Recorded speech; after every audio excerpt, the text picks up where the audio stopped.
segurtasun burbuiletan sartu eta batetik bestera eramaten ditugu, etxetik autora eta autotik eskolara. Geroz eta pedagogo eta urbanismo aditu gehiagok abisua luzatzen dute. Plazak, parkeak eta kaleak lapurtu dizkiegu. Eta horren erruz, ikasgairik funtseskoena galtzen ari dira. Azke jolasteko aukera.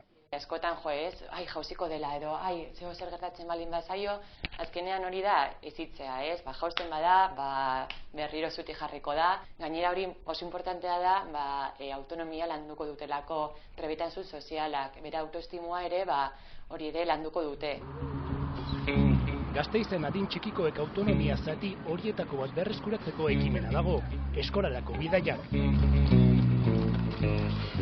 Autobusetan gero eta parada gehiago jartzen ari direlako, eta, orain lagun batzuk hasi diren bizikletarekin, beraiekin egotzen naiz. Eta horrela kirola egiten dugu eta ez dugu kontaminatzen asko.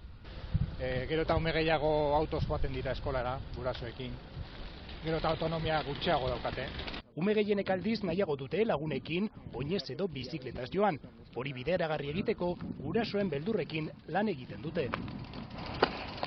Hori da lehenengo urratsa, jendeak kalea eta hiria nola ikusten duen aldatzea. Duela urte batzuk hiria denotzatzen, kalea denotzatzen, aurrak ibiltzen ziren kalean, arazorik gabe, jolasten zuten kalean. Eta uste dugu hori kaleak berreskuratu egin behar direla umeentzat.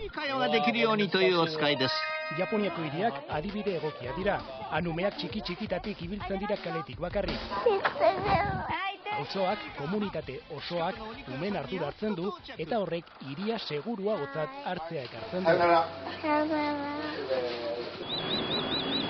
Desplazatzeko ala bizitzeko espazioak nahi ditugun erabakitzea omen da kontua. Eta horrelduok asko dugu haien gandik ikasteko. Hiri erakargarriagoak imaginatzen, haiek gu baino hobeak baitira.